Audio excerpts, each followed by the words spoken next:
بسم الله الرحمن الرحيم إن الحمد لله نحمده ونستعينه ونستغفره ونعوذ بالله من شرور أنفسنا وسيئات أعمالنا من يهده الله فلا مضل له ومن يضلل فلا هادي له أشهد أن لا إله إلا الله وحده ربي لا شريك له وأشهد أن محمدا عبده ورسوله الذي لا نبي بعده أما بعد. Baik, perhatikan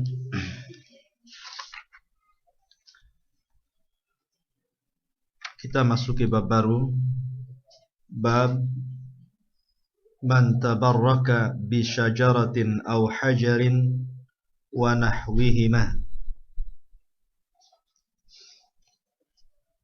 Bab barang siapa yang mencari berkah dengan pohon atau bebatuan atau yang semisal keduanya, maka dia terjerumus kepada kesyirikan.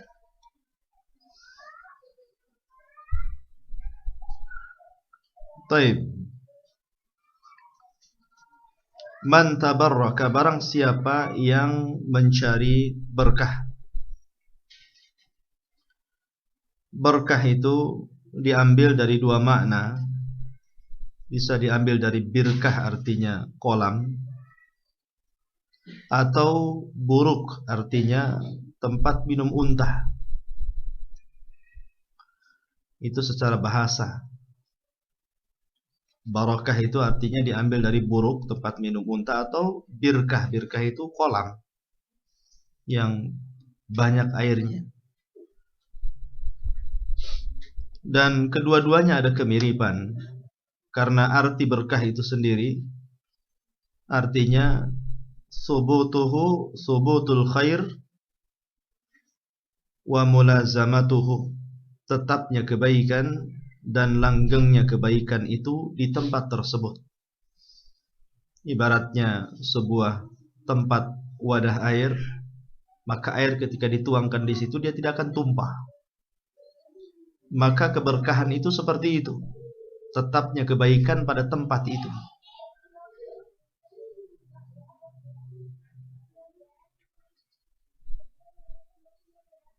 Dan di sini bab ini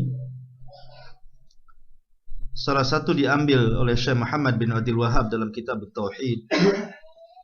Kenapa mencari berkah kepada pohon, bebatuan dan yang semisalnya dianggap musyrik? Karena berkah itu datang dari Allah Subhanahu wa ta'ala. Makhluk tidak bisa mendatangkan berkah.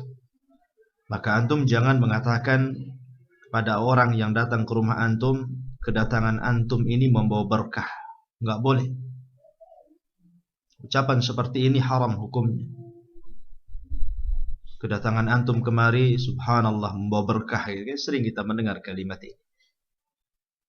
Kalau antum seorang ahli tauhid, jangan katakan ini. Karena keberkahan itu milik Allah Azza wa Jalla. Manusia tidak bisa mendatangkan berkah kecuali karena keberkahan itu diberikan oleh Allah Subhanahu wa ta'ala. Taib. Di antara yang mendasari bab ini, Syekh Muhammad bin Abdul Wahhab rahimahullahu ta'ala mengambil sebuah ayat dalam surat An-Najm ayat ke-19 sampai 23.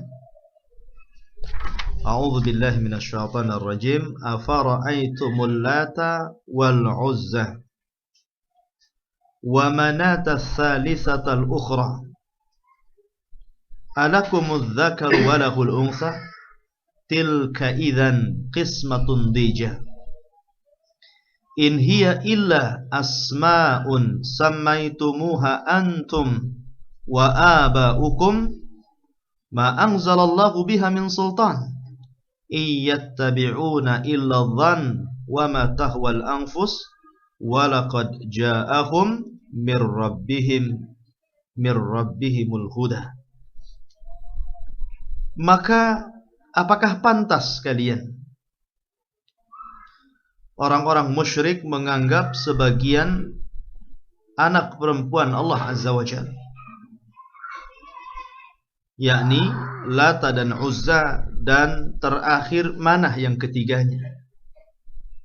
Apakah patut untuk kalian anak laki-laki sedangkan untuk Allah anak perempuan? Yang demikian itu adalah suatu pembagian yang tidak adil. Itu tidak lain hanyalah nama-nama yang kalian dan bapak-bapak kalian mengada-adakannya. Allah tidak menurunkan suatu keterangan pun untuk menyembahnya. Mereka tidak lain hanyalah mengikuti sangkaan-sangkaan saja dan apa yang diinginkan oleh hawa nafsunya. Dan sesungguhnya telah datang petunjuk kepada mereka langsung dari Rabb mereka. Khotfidin yang dimuliakan Allah Azza wa Jal, apa korelasi ayat ini dengan bab? Dahulu orang-orang jahiliyah sebelum kedatangan Islam kepada mereka, maka inilah sesembahan-sesembahan yang dianggap oleh orang-orang jahiliyah itu sebagai tempat-tempat yang penuh dengan berkah. Maka mereka datang ke Lata, ke Uzza, ke Manat untuk diambil berkahnya.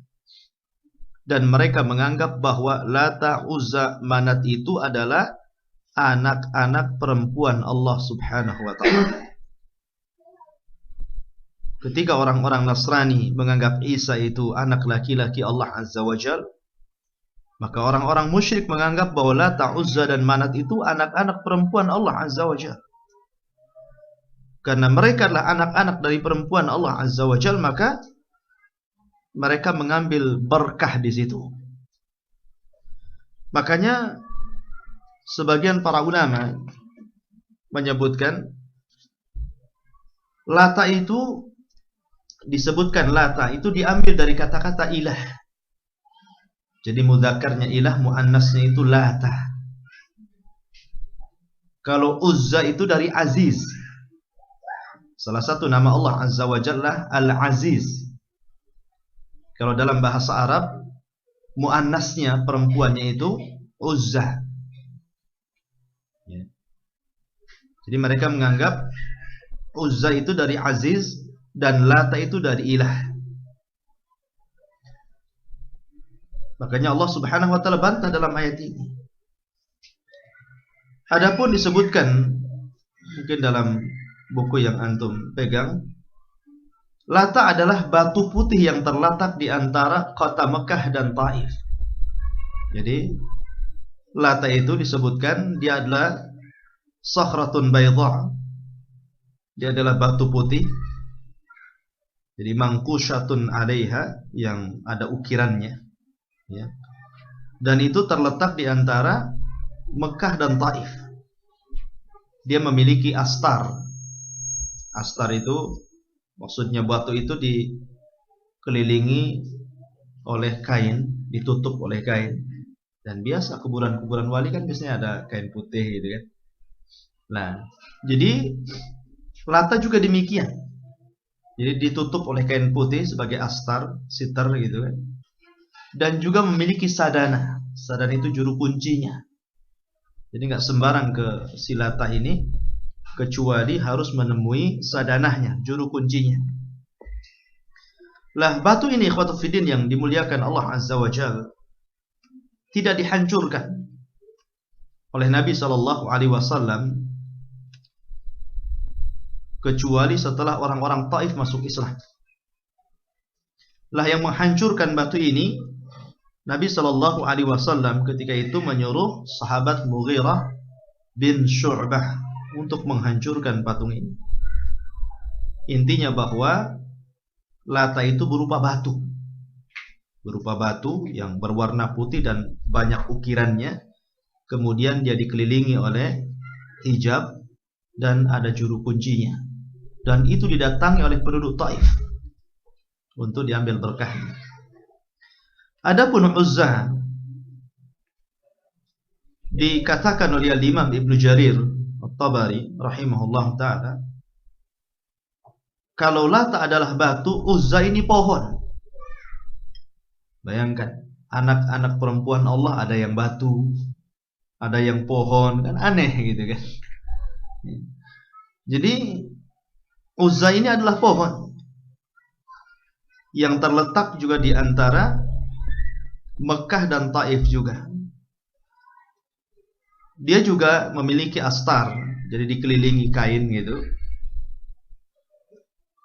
Dikelilingi kain. Dan dia terletak di kebun kurma. Ya, Uzza ini. Lah dahulunya Uzza ini dijelaskan oleh para ulama, hanya ada satu pohon saja. Kemudian dibangun di sekitarnya 3 pohon. Jadi ditambah lagi pohonnya gitu. Jadi yang diambil berkah itu cuma 1, tapi kemudian dibuat lagi 2 pohon di situ. Tujuannya ya tentu untuk mengalap berkah. Takut mungkin satu pohon mati kan, yang satu hidup gitu kan. Dan subhanallah ikhwatu fiddin, apa yang diikuti orang-orang jahiliyah itu diikuti orang zaman sekarang. Dahulu saya masih kecil itu pohon beringin itu pohon yang sangat keramat gitu kan. Sampai kalau ada pohon beringin di lapangan itu mesti ada sesajennya di situ. Nah ini tradisi-tradisi orang-orang jahiliyah. Bahkan sampai hari ini kalau antum ke Jogja ada 2 pohon di situ kan. Ada 2 pohon di lapangan. Ya, yang konon katanya kalau ditutup matanya, kemudian diputar-putar, kemudian suruh jalan kan gitu. Minta apa yang antum minta. Kalau antum pas jalannya masuk di situ, konon katanya dikabulkan. Tapi tidak baik berhasil karena udah pusing dulu kan. Putar-putar dulu orangnya kan. Nah, nanti dia meraba-raba entah kemana, entah orang ditabrak gitu kan, entah sampai jalan raya jalannya itu kan. Tapi keyakinan masih ada. Padahal Islam sudah datang kepada kita. Jadi kita Muhammad sallallahu alaihi wasallam sudah sampai kepada kita hadis-hadisnya. Lah ikhwatu fiddin yang dimuliakan Allah Azza wa Jalla. Lah Abu Sufyan ketika hari Uhud, beliau berbangga dengan Uzza. Jadi Abu Sufyan dalam perang Uhud itu belum masuk Islam. Karena Abu Sufyan ini masuk Islamnya belakangan. Bahkan Hindun, istrinya yang telah mencobak-cabik membedel perutnya Hamzah, salah satu paman Nabi sallallahu alaihi wasallam. Dia pun masuk Islam belakangan kan. Sebenarnya Nabi sallallahu alaihi wasallam kalau boleh dikatakan sakit hati, Nabi dia manusia. Makanya pembunuh Hamzah Wahsy, ketika dia masuk Islam, Nabi tidak mau melihat mukanya. Dan Nabi menyuruh kalau hadir di majelis taklim itu untuk suruh paling belakang. Karena teringat pamannya Hamzah. Sehingga itu menjadikan Wahsy kemudian ingin membalas kesalahannya. Maka dia ketika perang Yamamah di zaman Khalifah Abu Bakar, di tangan dialah Musailamah Al-Kadzab, Nabi palsu, meninggal. Dia orang yang membunuh manusia terbaik dalam Islam, dan dia pula yang membunuh manusia terjelek, Musailamah Al-Kadzab. Lah Hindun ini adalah majikannya, gitu kan? Karena orang tuanya terbunuh di Badar, ketika perang Uhud, Hamzah terbunuh, maka dia marah kepada jasadnya Hamzah gitu, bedel-bedelnya gitu kan, sampai ususnya itu dikalungkan, dijadikan anting-anting, dijadikan gelang, subhanallah, dimutilasi istilahnya kan. Nabi sallallahu alaihi wasallam sampai menangis. Bahkan seluruh para sahabat juga menangis. Ketika itulah Allah Subhanahu wa taala firmankan, "Wa la tahsabannal ladzina qutilu fi sabilillahi amwatan bal hum ahya inda rabbihim yurzaqun." Apakah kalian mengira bahwa orang-orang yang meninggal di jalan Allah Azza wa Jalla mereka mati? Tidak. Mereka akan tetap hidup dan mereka telah diberikan rizki di sisi Rabb mereka. Nah, Abu Sufyan ikhwatu fiddin ketika di perang Uhud dia masih kafir. Dia berbangga dengan Uzzanya. Bahkan dia mengatakan, "Lana Uzza wa la Uzza lakum." Kami memiliki Uzza, mau apa kalian? Kalian tidak punya Uzza. Artinya bahwa orang-orang musyrik menganggap bahwa penolong mereka, pelindung mereka itu salah satunya adalah Uzza. Mereka meminta-minta kepada Uzza perlindungan. Maka para sahabat Nabi sallallahu alaihi wasallam menjawab, ketika Nabi SAW mendengar kata-kata Abu Sufyan, kata Nabi, "Qulu Allahu maulana la maula lakum."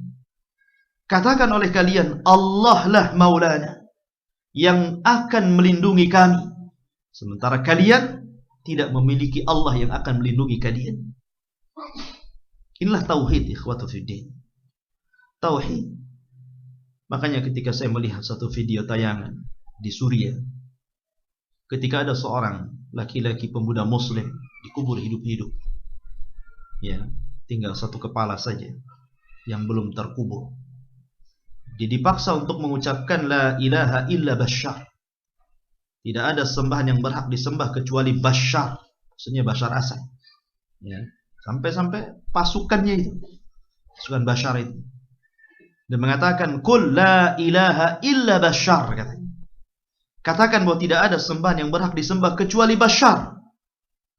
Anak muda ini subhanallah, dia tak mengatakan Allah ilaha illallah, la ilaha illallah, sampai dipendam lagi, sampai sudah habis. Ya, tetap dia mengucapkan la ilaha illallah, karena dia tahu seorang mukmin harus tahu siapa rajanya, siapa yang mengatur alam semesta ini, siapa yang menghidupkan dan mematikan orang ini, siapa yang mengatur seluruh keadaan yang terjadi di alam semesta ini. Allahu Akbar. Makanya kenapa ikhwatu fiddin, hari ini para ulama banyak yang memfatwakan tentang seruan jihad ke Suriah. Karena rupa-rupanya yang terlibat dalam peperangan di Suriah ini orang-orang kafir sudah masuk ke sana. Jadi negara-negara komunis, negara-negara kafir sudah bergabung dengan pasukan Bashar ini untuk menumpas Sunni yang ada di Suriah. Maka kita hanya bisa berdoa kepada Allah Azza wa Jalla. Mungkin kita tidak bisa memberikan badan untuk ikut berperang di sana, tidak bisa memberikan harta untuk menyumbang ke sana, minimalnya doa. Wa in istaghsarukum fid dini fa 'alaikumun nasr. Apabila saudara meminta pertolongan kepada kalian, berilah pertolongan kepada mereka. Sehingga Allah mengatakan infiru khifafan wa thiqala. Berangkatlah baik dengan kondisi berat ataupun ringan. Wajahidu bi amwalikum wa anfusikum. Berjihadlah dengan harta dan jiwa kalian fi sabilillah. Dzalikum khairul lakum in kuntum ta'lamun. Karena itu lebih baik bagi kalian jika kalian tahu tentang pahala di balik apa yang disebut dengan syahid atau jihad. Dan hari ini ikhwatu fiddin, bab-bab jihad itu jarang dibahas tengah-tengah kita. Dan kita dilalaikan untuk tidak membahas perkara ini. Padahal dahulu Nabi SAW mengajarkan kepada para sahabatnya untuk hubbus syahadah, agar kita cinta mati syahid. Itu yang diajarkan Nabi. Nabi mengajarkan keluarganya, sahabat-sahabatnya, agar kita mencintai syahadah, mencintai supaya kita mati syahid. Karena tidak ada satu pun manusia yang hidup di dunia kemudian mereka diwafatkan oleh Allah Azza wa Jalla, kemudian mereka diberikan nikmat yang besar oleh Allah di sorga, yang menginginkan hidup kembali ke dunia kecuali para mujahidin. Sampai-sampai orang-orang yang mati syahid ketika meninggal, mereka sudah diberikan kenikmatan banyak di sorga. Allah Subhanahu wa ta'ala berfirman kepada mereka, hal turiduna syai'an azidukum aktsara min hadha. Maukah kalian kutambah nikmat yang telah aku berikan lebih banyak daripada ini? Para syuhada hanya mengatakan la ya Rabb, la nuridu syai'an. Tidak, wahai, cukup, ini sudah cukup. Allah bolak-balik menemui ahli syurga. Sampai ketika ahli syurga, para syuhada mengetahui Allah pasti akan terus datang kemari. Akhirnya mereka pun menjawab, na'am ya Rabb, ya, kami menginginkan sesuatu. Allah mengatakan, madza tatlubun? Kalau begitu apa yang kalian kehendaki? Maka para syuhada mengatakan, nahnu nuridu an turji'ana ila dunya fanuqtalu fika marratan tsaniyah. Kami hanya menginginkan kepadamu ya Rabb, kembalikan kami ke dunia. Kami akan berperang kembali untukmu supaya kami bisa mati syahid yang kedua kalinya. Bahkan dalam riwayat Bukhari, supaya kami bisa mati syahid 10 kali. Orang sudah masuk surga ingin ke dunia lagi. Dan ini hanya ada pada orang-orang yang mati syahid. Makanya wajar ketika ada seorang laki-laki mendengar Abi Musa al-Ash'ari radhiyallahu anhu mengatakan sabda Nabi SAW, inna abwabal jannah tahta dilalis suyuf. Sesungguhnya pintu-pintu sorga itu di bawah kilatan-kilatan pedang.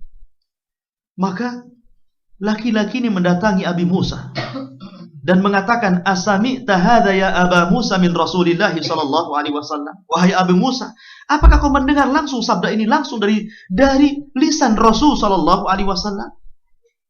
Kata Abu Musa, "Ya, aku mendengar langsung Rasul mengatakan, inna abwabal jannah ta'ta dilalis." Sesungguhnya pintu-pintu surga itu di bawah kilatan pedang. Maka laki-laki ini langsung pulang ke rumahnya. Dia ambil baju besinya, dia ambil pedangnya, kemudian dia langsung bergabung dengan pasukan. Kemudian Allah takdirkan dia mati syahid. Sampai dahulu ikhwatu fiddin, di zaman salaf, ada seorang laki-laki yang hidupnya dihabiskan untuk maksiat. Laki-laki ini dihabiskan hidupnya untuk maksiat. Tidak pernah detik-detiknya kecuali maksiat kepada Allah Azza wa Jalla. Sampai suatu ketika dia melintasi orang yang sedang membaca Al-Quran. Seorang alim yang sedang membaca Al-Quran. Salah satunya ayat yang dibaca adalah menyadarkan orang ini agar jangan melampau dalam maksiat. Tapi jangan pula putus asa untuk tidak bertobat. Karena Allah berfirman, "La taqnatu min rahmatillah." Jangan kalian putus asa dengan kasih sayang Allah. Fa innallaha yaghfiru dzunuba jami'a. Karena Allah zat yang memberi ampun kepada seluruh hamba-hambanya.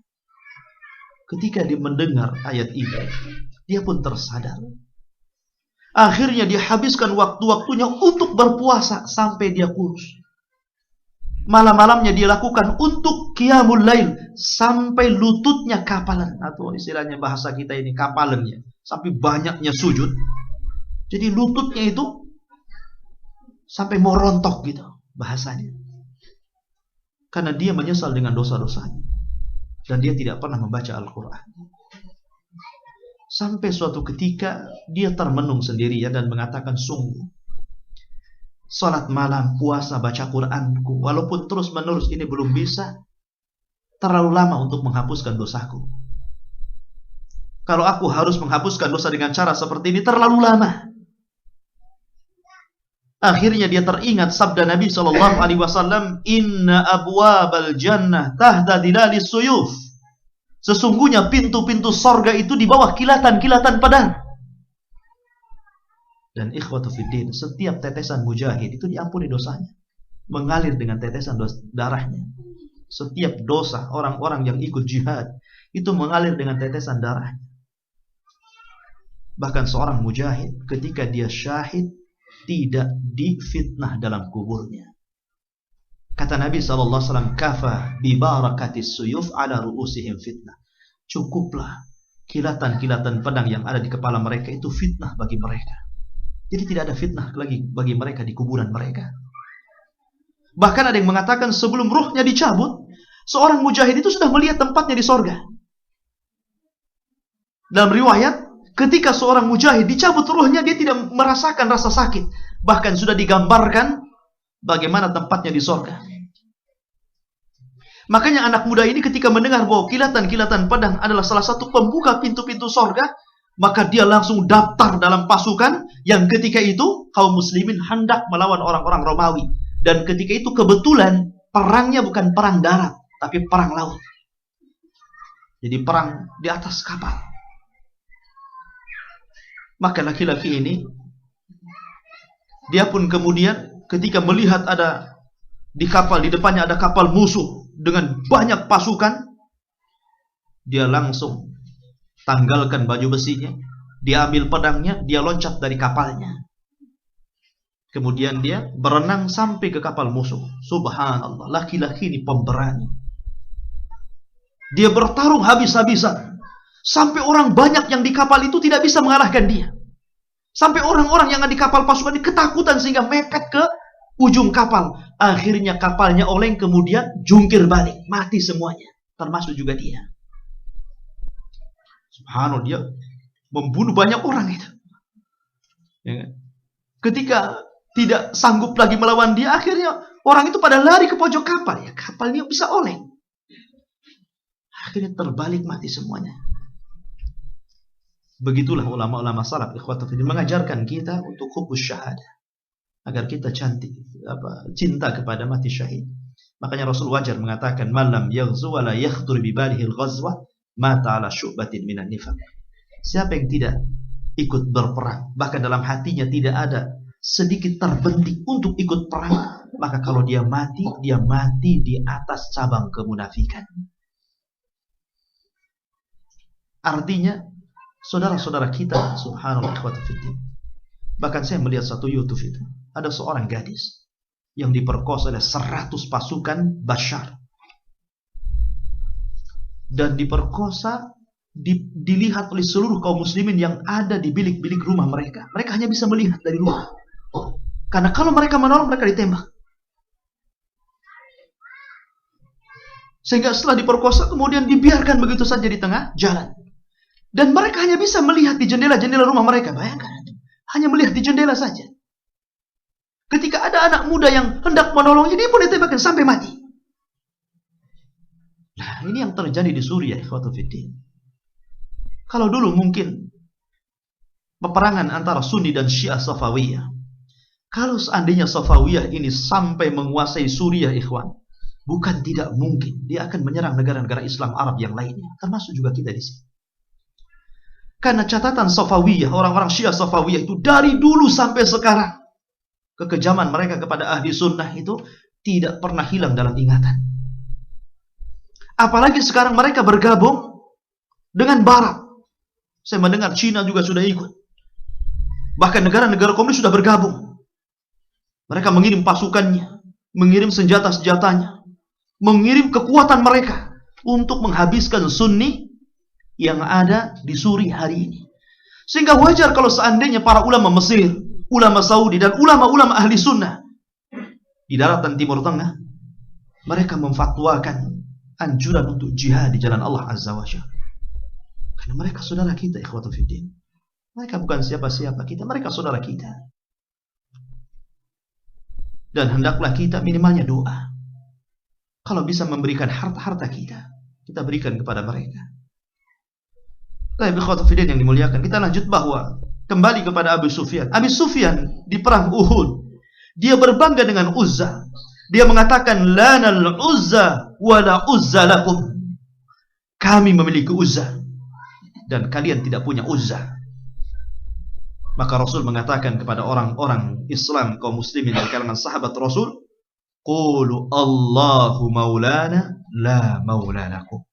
Ya, kami tidak punya Uzza, tapi kita punya Allah sebagai pelindung kami dan kalian tidak punya Allah. Tauhid, ikhwatu fiddin. Tanamkan akidah yang dalam tauhid. Taib, adapun yang ketiga, Manat. Lah Uzza ini, ikhwatu fiddin, ketika terjadi Fathul Makkah, maka Khalid bin Walidlah yang merobohkannya. Khalid ibn Walid yang merobohkannya. Sekali lagi, ikhwan, Khalid ibn Walid dikubur di Suriah, di daerah Hims. Disitulah kuburan Khalid bin Walid, daerah Hims, ikhwatu fiddin, yang disabdakan Nabi SAW, yaumul marhamah, pada hari kelak akan terjadi pertempuran besar antara muslim dan kafir di satu tempat yang disebut dengan Dimaski, atau dengan sekarang disebut dengan Damaskus, dan itu di Suriah. Bahkan Rasul mengatakan pada hari kiamat seluruh manusia akan dikumpulkan di situ. Jadi Allah akan mengirim dua api yang sangat besar, menggiring manusia, kemudian dikumpulkan di Syam. Di situ tempat berkumpulnya manusia pada hari kiamat, ikhwatu fiddin. Bahkan Rasul pernah mengatakan, tuba li Syam, tuba li Syam, tuba li Syam. Beruntung orang-orang yang ada di Syam, kata Rasul. Beruntung orang-orang yang ada di Syam. 3 kali Rasul mengatakan beruntung orang-orang yang ada di Syam. Ketika itu para sahabat bertanya, li ayyi syai'an dzalika ya Rasulullah? Kenapa mereka mendapatkan keberuntungan wahai Rasul? Maka Rasul mengatakan, fa innal malaika basitu ajnihatiha 'alaiha. Karena sesungguhnya para malaikat rahmat, fa innal malaikata rahmah. Karena sesungguhnya para malaikat yang membawa rahmat sedang mengepak-ngepakkan sayapnya di atas negeri Syam. Dan Khalid ibn Walid dikubur di Hims. Bahkan catatan sejarah, ikhwatu fiddin, Lebih dari 900 para sahabat, bukan sedikit. 900 para sahabat lebih. Mereka berangkat ke Syam. Anda ingat Bilal ibn Rabah? Seorang muadzin Islam yang namanya dalam deretan orang-orang yang dijamin masuk surga atas lisan Rasul sallallahu alaihi wasallam. Dia meninggal di Syam. Ubadah bin Samit, guru besar Al-Quran yang mengajarkan Al-Quran kepada para sahabat Rasul, dia pun ke Syam. Bahkan panglima tertinggi baik di masa jahiliyah atau ketika Islam, dalam setiap peperangan tidak pernah terkalahkan, Khalid ibn Walid yang menghancurkan patung Uzzah. Bahkan kuburannya ada di Hims. Seandainya para sahabat itu bangkit di zaman sekarang, melihat anak cucu mereka sedang dibantai, saya yakin Khalid tidak akan tinggal diam.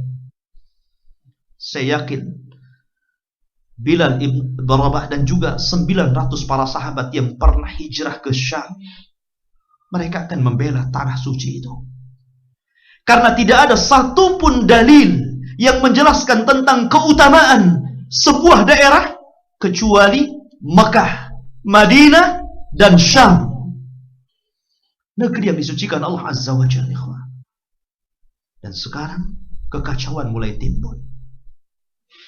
Sadaqah Rasulullah yang mengatakan, "Dzalika yaumul marham." Hari itu akan datang. Sekarang kafir bergabung dengan kafirnya. Karena Allah mengatakan, "Tahsabuhum jami'a." Kau lihat mereka berkumpul, walaupun hati mereka bercerai-berai. Tapi untuk memerangi umat Islam mereka akan berkumpul. Seandainya sekali lagi orang-orang Safawiyah Bashar ini bisa menguasai negeri Syam, bukan tidak mungkin mereka akan menyerang Saudi, negeri-negeri Islam, negeri-negeri ahli sunnah, bahkan sampai kepada kita. Makanya ada seorang ulama pernah menasihati, dia seorang ulama Syam, seorang ulama Suriah, mengatakan, jangan bertindak seperti kami di sini. Kami dahulu membiarkan orang-orang Syiah berkembang, bahkan kami bersaudara dengan mereka, menikahkan putra-putra kami dengan mereka, karena kami menganggap mereka tidak akan membunuh kami. Tapi hari ini berbeda kondisinya. Rupanya mereka sudah memeta Suriah, dan pada akhirnya hari ini sebuah tragedi terjadi, dan peta itu sudah mereka mainkan. Kalau kalian sama seperti kami di Suriah, maka tunggu bahwa pedang-pedang mereka juga akan menghunus kalian di negeri kalian Indonesia. Nah, ini terjadi, Khalid ibn Walid adalah seorang sahabat dan berada di sana kuburannya di Suriah, di kota Hims. Lah, dialah yang menghancurkan patung dari pohon yang disembah oleh orang-orang Taif, yakni Uzzah. Ketika terjadi Fathul Mekah, Nabi menyuruh Khalid untuk menghancurkan Uzzah ini.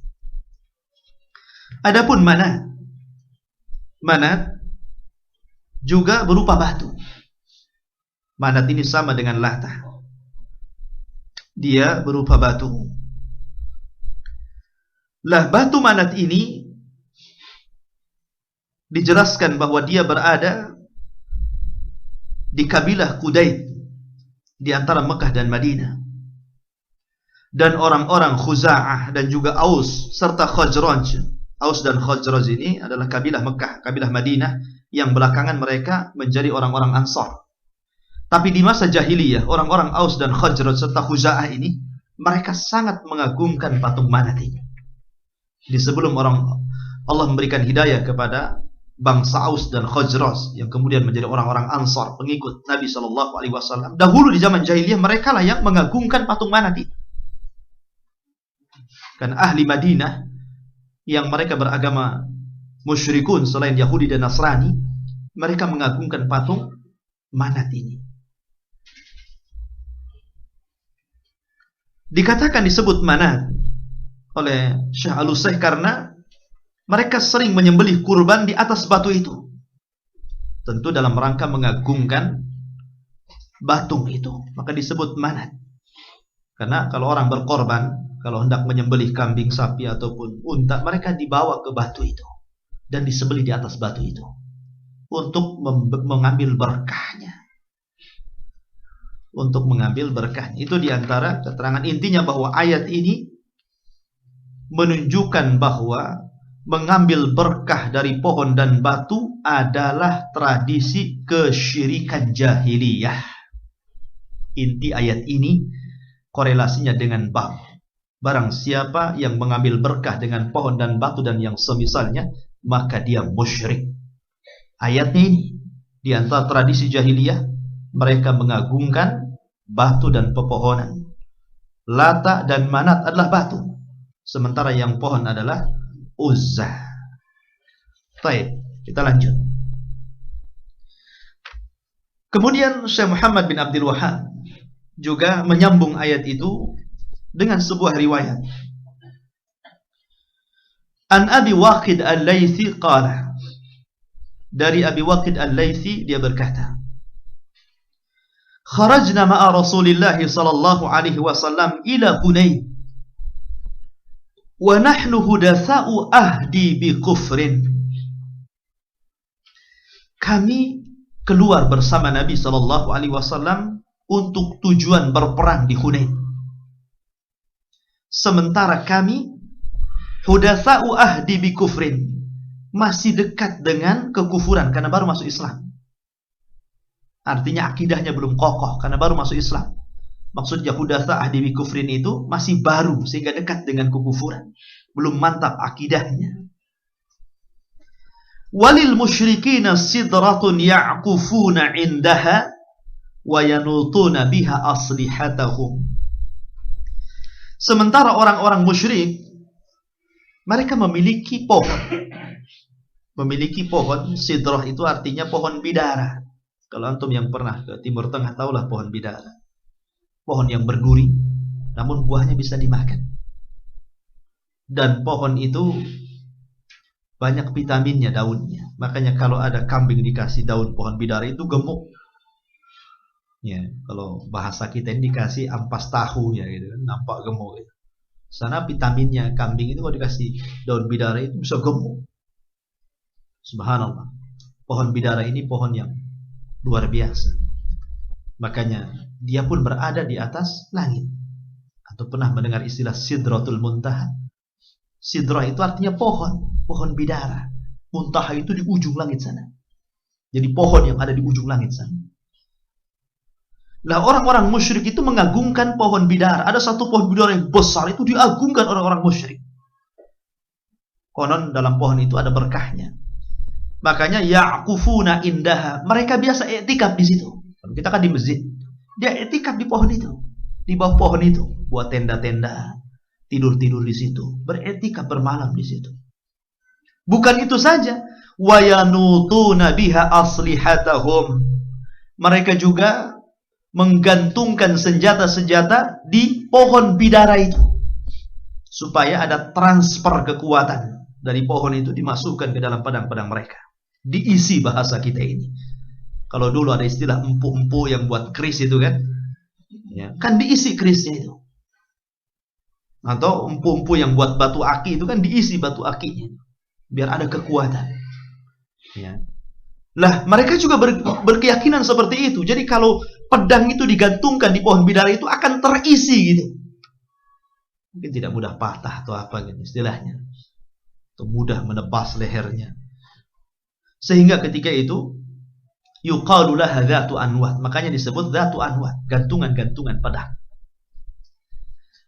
Kemudian para sahabat mengatakan famararna bisidrah, kami pun ketika berangkat di perjalanan Hunain melewati pohon itu. Yang dulu semasa jahiliyah pohon itu dijadikan berkah bagi mereka. Mereka tidur di situ, mereka gantung pedang di situ. Ketika berangkat ke Hunain, mereka lewat pula di pohon itu. Sehingga terkenang di zaman jahiliyah jadinya kan. Nostalgia dengan pohon itu. Fakulna, maka kami para sahabat bertanya, ya Rasulullah, ij'al lana dhata anwatin kama lakum dhata. Ij'al lana dhata anwat. Kenapa kau tidak jadikan kami juga seperti yang mereka punya? Gitu. Kenapa kau tidak sediakan pohon untuk kami, biar pedang-pedang kami juga kita gantungkan di situ dan kita juga beriktikaf di situ, sebagaimana mereka juga seperti itu orang-orang musyrik. Maka Nabi SAW, padahal di sahabat baru masuk Islam, ikhwan. Sahabat ini baru masuk Islam, belum lama, masih mu'allaf. Rasul marah. Biasanya Rasul kalau kepada orang yang baru masuk Islam gak pernah marah. Kepada orang-orang yang masih awam, itu gak pernah marah Rasul. Contoh ketika ada orang yang kencing di masjid, Rasul gak marah kan? Rasul hanya menasihati dia. Tapi ini Rasul tidak main-main. Mukanya pucat, merah, padam. Kemudian Rasul bertakbir, Allahu Akbar, Allahu Akbar, Allahu Akbar. Allah Maha Besar, Allah Maha Besar, Allah Maha Besar.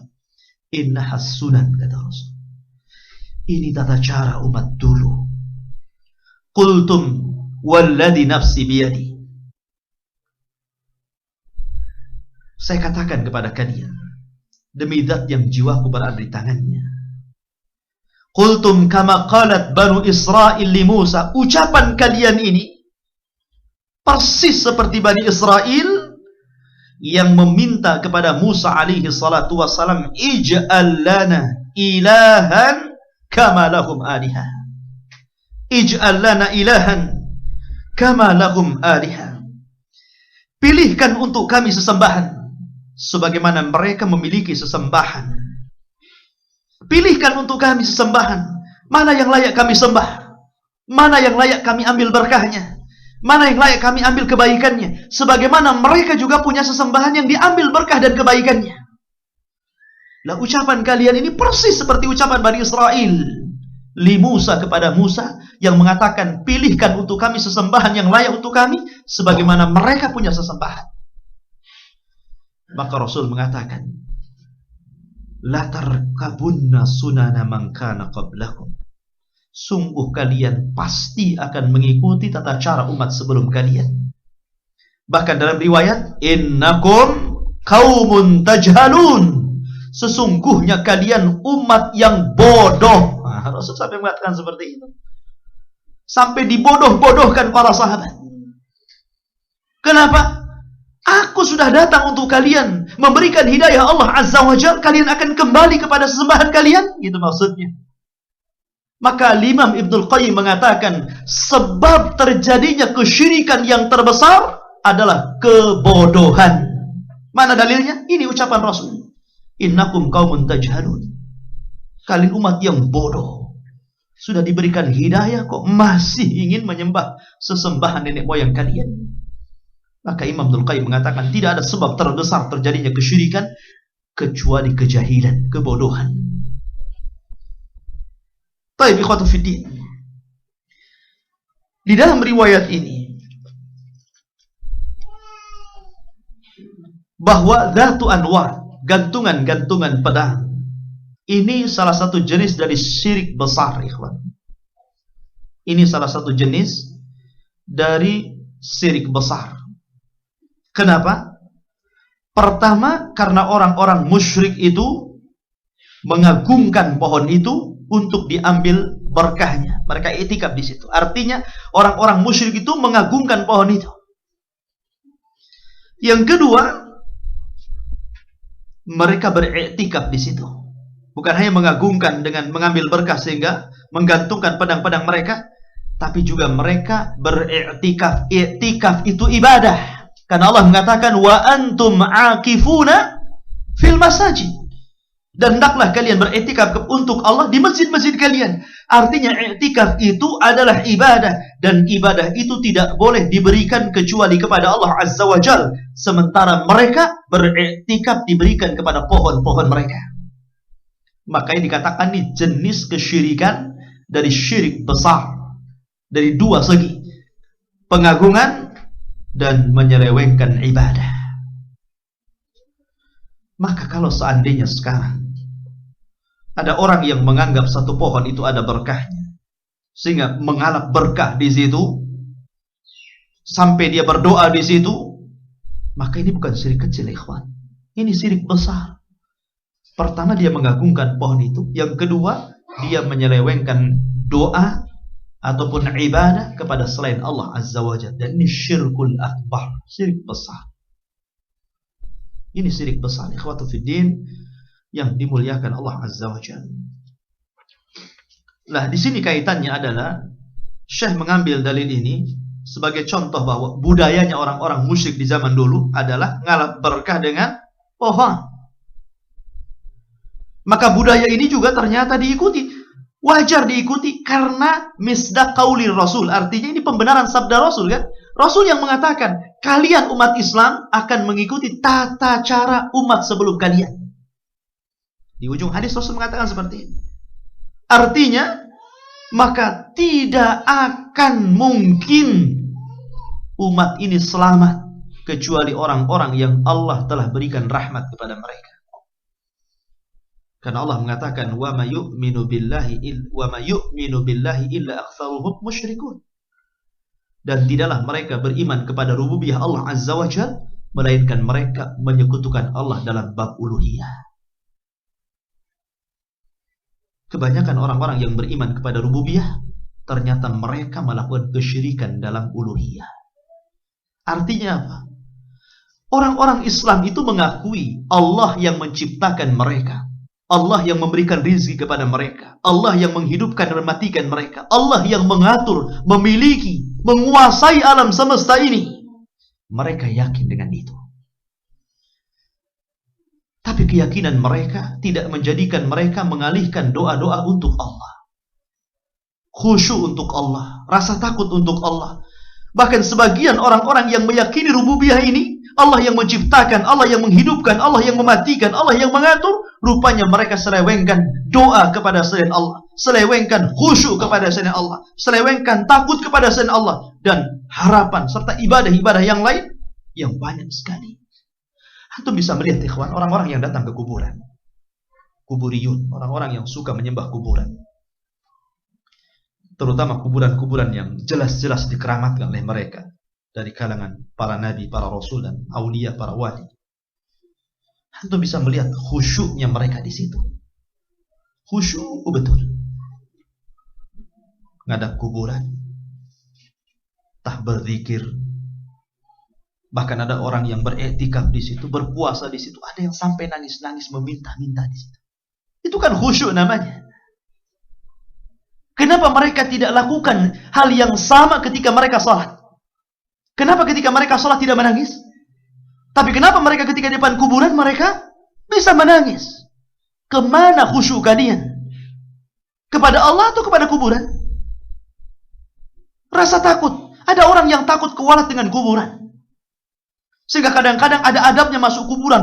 Orang kuburan yang ditentukan itu. Jangan lagi kuburan.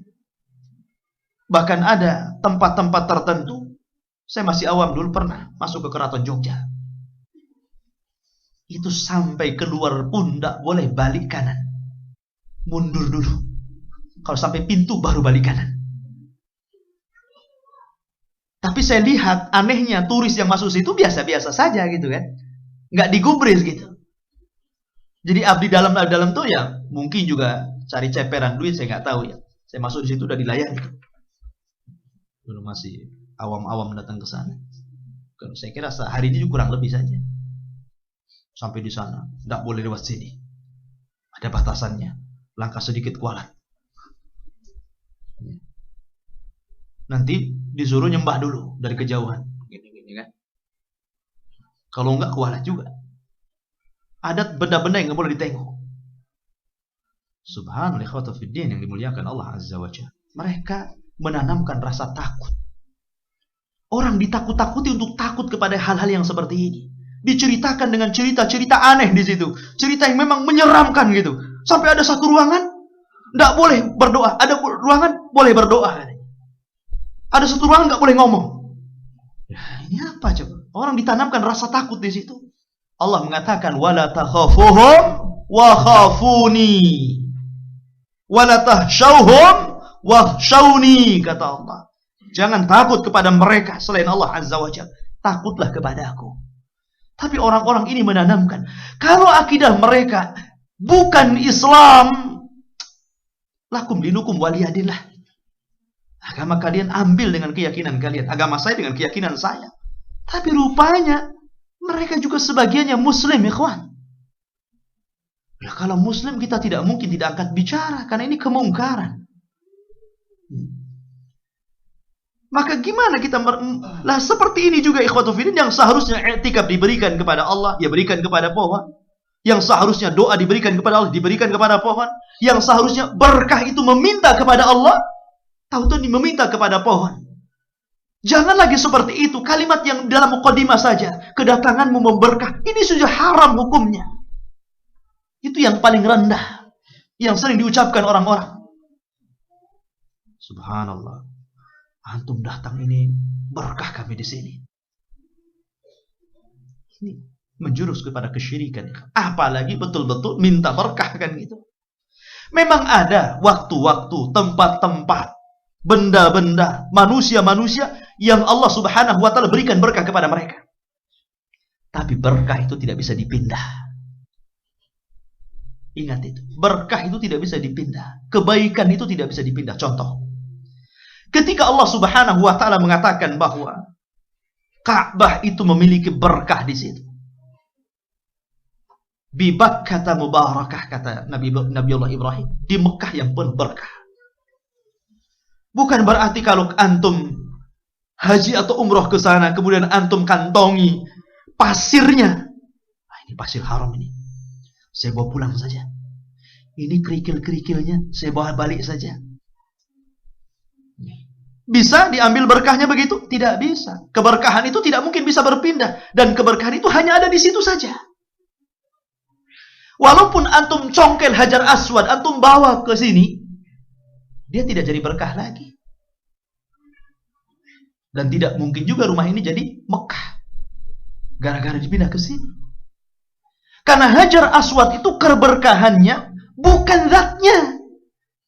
Tapi keberkahan Hajar Aswad itu karena mengikuti Rasul ketika menciumnya. Bukan zatnya, bukan batunya. Makanya Umar bin Khattab, manusia paling cerdas. Tidak ada secerdas Umar, ikhwan. Cerdas sekali Umar itu. Setiap untaian kata-katanya hampir-hampir menurunkan wahyu. Hadats Umar itu. Banyak perkataan dia yang menjadikan Allah turunkan wahyu. Contoh, diharamkannya khamar, diwajibkannya hijab, dilarangnya berdoa kepada orang-orang munafik yang kafir, dibunuhnya para tawanan Badar, dan banyak. Tapi ketika berhadapan dengan Hajar Aswad, dia letakkan kecerdasannya dan dia katakan, wahai batu, inni la a'lamu annaka la tadhurru wa la tanfa. Heh batu, kau ini hanya batu saja. Aku yakin tidak ada manfaat dan kau juga tidak mungkin mendatangkan madarat. Falaula anni ra'aitu Rasulullah SAW qabbalaka ma qabbaltuka. Seandainya aku tidak melihat Rasul mencium kamu, buat apa aku cium kamu gitu. Namun sayang Rasul mencium kamu, aku cium juga kamu. Artinya bukan batunya. Berkahnya itu bukan di batunya, tapi berkahnya itu mengikuti Nabi. Karena Nabi mencium batu, maka kita ikut mencium karena mengikuti Nabi. Itulah berkahnya di situ. Walaupun antum congkel Hajar Aswad itu, kemudian antum tempah kepada tukang batu akik, nih jadi batu akik semua. Jadi berapa terserah. Antum pakai satu-satu batu akik Hajar Aswad, nggak akan ada berkahnya. Karena bukan di batunya, tapi menciumnya. Dan menciumnya pun bukan di sini, harus di sana setelah tawaf. Dalam salah satu sunnah tawaf itu mencium Hajar Aswad. Baik ketika antum umrah atau haji atau mungkin tawaf biasa, antum dari hotel pergi ke Masjidil Haram, antum tidak mau sholat tahiyatul masjid, antum tawaf gantinya. Dimulai dari Hajar Aswad, bisa cium-cium, nggak bisa ya sudah lewat saja. Jadi salah kaprah. Contoh juga manusia, tidak semua manusia punya berkah. Yang diberikan berkah secara hissiyah dan maknawiyah, secara maknawi dan hissiyah badan, itu hanya para nabi dan rasul. Termasuk Rasul kita Muhammad SAW. Keringatnya penuh dengan kebaikan. Sampai istrinya, kalau Nabi SAW tidur, diambilnya keringat dimasukkan ke dalam botolnya untuk parfum, minyak wangi.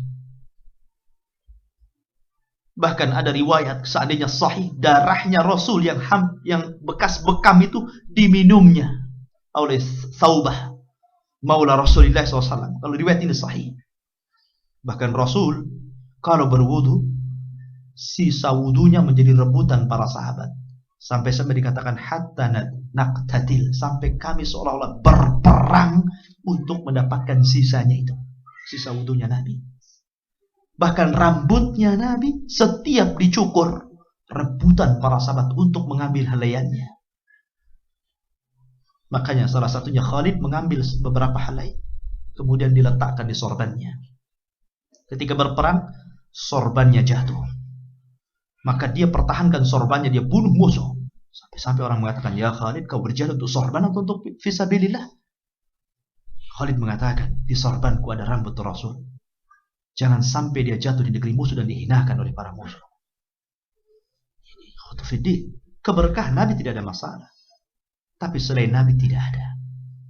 Tidak ada sepeninggal Nabi orang yang mengambil bekas mandi dan wudunya Abu Bakar, atau Umar, atau Utsman, atau Ali. Tidak ada. Tidak ada satupun para sahabat mengambil keringatnya Abu Bakar, mengambil rambutnya Abu Bakar, mengambil bekas wudunya Abu Bakar. Bahkan Rasul kalau berludah, ludahnya menempel di salah satu jasad para sahabat, maka dia dilap-lapkan seluruh tubuhnya. Dan tidak pernah ada orang yang meminta ludahnya Abu Bakar. Apalagi ludah antum. Kalau Abu Bakar saja, tidak ada berkahnya di sini.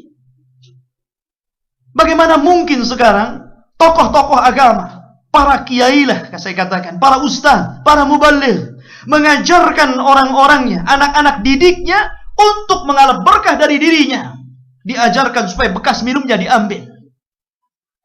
Tuh tengok Pak Kiai, mudah-mudahan gak habis minumnya. Sampai bekas makannya pun rebutan. Sampai ada kisah, ada seorang santri ikut kiainya. Biasa sebelum berceramah, kiai ini meminta makanan. Dia minta sama sahibul bait untuk dibuatkan sop kepala kambing. Santri senang. Sop kepala kambing ini besar, pasti banyak sisanya. Ditunggunya Pak Kiai makan. Dalam hatinya, mudah-mudahan tidak habis. Mudah-mudahan tidak habis. Allah takdirkan habis satu kepala. Kata santrinya, Pak Kiai kalau kurang kepala saya saja. Ya. Artinya di sini ikhwatu fiddin, kisah-kisah seperti ini boleh jadi. Ini karena tradisi orang-orang jahiliyah itu masih ada di zaman sekarang. Makanya Rasul mengatakan tidak mungkin terjadi hari kiamat sampai sebagian kabilah orang-orang Islam mengikuti tradisi musyrikin. Dan itu kenyataan. Nabi SAW bersabda seperti itu. Wallahu a'lam bishawab. Kira cukup kita tanya jawab dulu. Silakan. Ya, silakan. Yang daya itikaf di kuburan itu boleh kita anggap mirip dengan mengalap berkah ke pohon betul? Iya. Ada kelompok orang, jadi alasan mereka gini, mereka itu cuma mengalap berkah, mereka tetap berdoa kepada Allah, itu alasannya pasti itu gimana? Karena jelas ngajak mengelilingi kuburan terus berdoa. Iya. Alasan mereka persis seperti alasan orang-orang musyrik, tidak lebih dan tidak kurang, pas dan mantap. Apa alasan orang-orang musyrik? Ma na'buduhum illa liyuqarribuna ilallahi zulfa. Alasan ini dicatat dalam Al-Quran dan akan dibaca sampai kiamat dibangkitkan. Ini alasan orang musyrik ketika didakwai Nabi. Kenapa kalian menyembah Lata, Uzza, Manat, Hubal? Mereka jawab, ma na'buduhum illa liyuqarribuna ilallahi zulfa. Kami tidak menyembah mereka. Itu jawaban mereka. Kami tidak menyembah mereka, melainkan kami menjadikan Lata, Uzza, Manat, dan Hubal serta patung-patung yang lainnya hanya untuk mendekatkan kami kepada Allah sedekat mungkin. Itu alasan mereka orang-orang musyrik. Maka alasan kita juga sama di zaman sekarang. Saya ini orang yang banyak dosa, setiap hari maksiat, tidak pernah baik, rasanya hina di hadapan Allah Azza wa Jalla. Maka saya harus cari perantara orang yang saleh yang sudah dekat jelas dengan Allah Azza wa Jalla. dan mereka adalah para ulama, para salihin. Maka dicari kuburan para wali untuk mengantarkan keinginannya, maksud dan aspirasinya kepada Allah Azza wa Jalla lewat perantara orang-orang soleh yang ada di kuburan. Itu alasan orang sekarang persis dengan alasan orang-orang di masa itu. Makanya Syekh Muhammad bin Abdul Wahhab dalam kitabnya Nawaqidul Islam pada bab pertama di antara pembatal-pembatal Islam adalah menjadikan antara hamba dengan Allah sebuah wasilah. Jangan samakan Allah dengan makhluk. Kalau antum bertemu dengan presiden kita harus lewat ajudan. Kalau tidak mungkin antum dapat jadwalnya.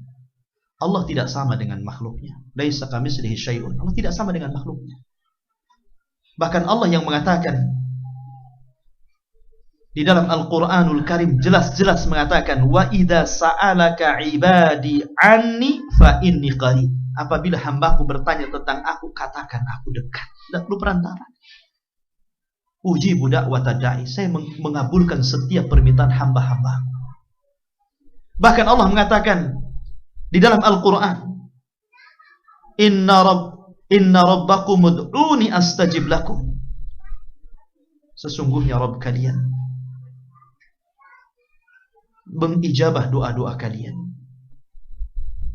Artinya Allah akan memberikan secara langsung setiap permintaan kita kepadanya. Tak usah perantara. Bahkan ada hadis yang menakjubkan, hadis yang antum hafal dan sering dengar. Sepertiga malam. Waktu itu kan terbagi tiga. Awal malam, tengah malam, dan sepertiga malam. Dan waktu yang paling baik adalah sepertiga malam. Karena malaikat turun, malaikat menyaksikan, bukan hanya malaikat turun dan menyaksikan, Allah pun turun secara zatnya dan kebesarannya, tanpa menafikan keberadaannya di atas arsy Allah Azza wa Jalla. Dan Allah katakan, Man yad'uni astajib lakum. Siapa yang berdoa di sepertiga malam ini, aku akan langsung kabulkan doanya. Rasul mengatakan seperti itu.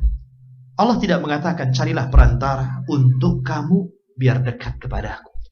Tidak ada. Ya.